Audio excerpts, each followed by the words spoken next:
Hello everyone, how are you? I hope you all are fine. आज हम लोग national institute of open schooling का English book one का lesson number 4 tall trees पढ़ने जा रहे हैं। तो चलिए शुरू करते हैं। टॉल ट्रीज, ऊंचे वृक्ष।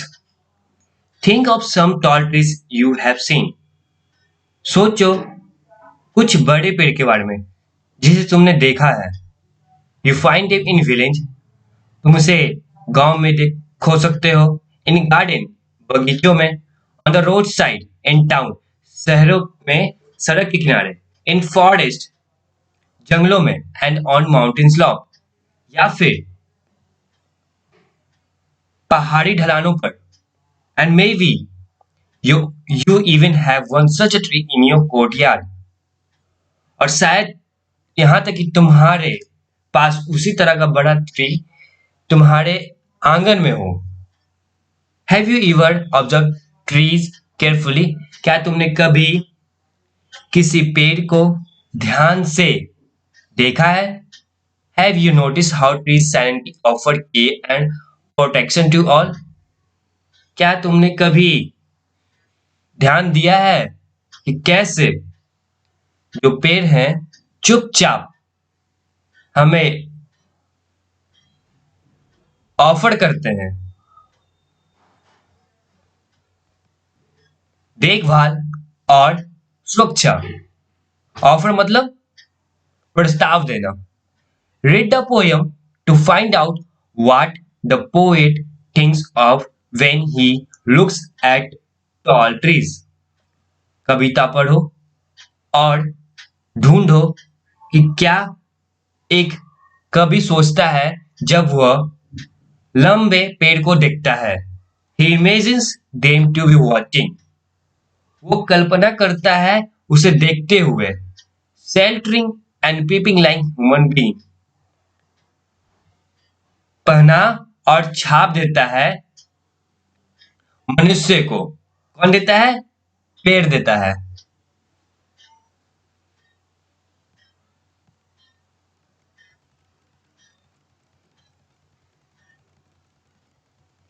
Let us read the text. चलिए शुरू करते हैं। Tall trees, ऊंचे वृक्ष। हम पहले सारे को वन बाय वन करके पहले हिंदी बता देंगे, उसके बाद इसका समरी समझा देंगे। With their feet in the earth and their heads in the sky, the tall trees watch the clouds go by. पृथ्वी में उनके पैर और आकाश में उनके सिर के साथ ऊंचे वृक्ष बादलों को जाते हुए देखते हैं। When the ducks send quickly the birds to rest, the tall trees shelter them safe in a nest. जब शाम को जल्दी से पक्षी भेजते हैं तो लंबे पेड़ों को आराम करने के लिए उन्हें एक घोंसले में सुरक्षित रख देते हैं। And then in the night, with the tall trees peeping, the moon shines down on a world that's sleeping. और फिर रात में ऊंचे पेड़ों के साथ चंद्रमा को झांकते हुए एक ऐसी दुनिया में चमकता है जो सो रही है। इनके राइटर का नाम है एलिन मैथ्यूज। तो चलिए इसके समरी को समझ लेते हैं, यानी सारांश। इस कविता का शीर्षक है लंबे वृक्ष। लंबे वृक्षों के पांव यानी जड़ें पृथ्वी में है और उनका सिर आसमान में होता है। इस प्रकार खड़े होके हुए गुजरने वाले बादलों पे निगरानी रखते हैं। जब गोधूली यानी संध्या काल का समय होता है तो चिड़ियाएं जल्दी ही विश्राम करने चली जाती है। वे लंबे वृक्षों की शाखाओं पर बने हुए घोंसलों में विश्राम करती हैं।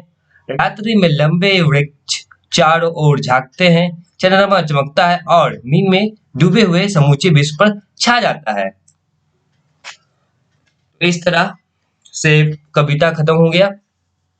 अगर कोई प्रॉब्लम हो किसी मीनिंग को लेकर या फिर कुछ समझने में दिक्कत हो तो कमेंट में अपना प्रॉब्लम को जरूर लिखें। ताकि हम उसे कर सके। अब 1 बाय 1 करके हम सारे क्वेश्चन को दिखाते हैं, आप उसे सॉल्व करने की कोशिश करते रहेंगे। ये रहा इंडेक्स क्वेश्चन 4.1।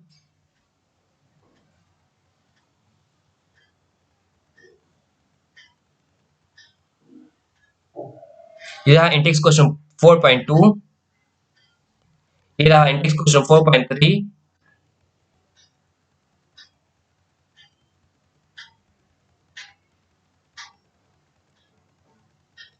ये रहा टर्मिनल क्वेश्चंस।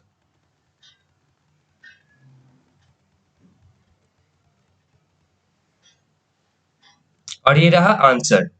सारे का आंसर दिया हुआ है, आप पहले खुद से बनाने की कोशिश करें, फिर आंसर देखें। इससे ये पता चलेगा कि आपको कितना समझ में आया।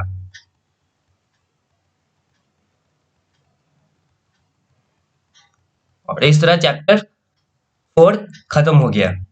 Thank you everyone.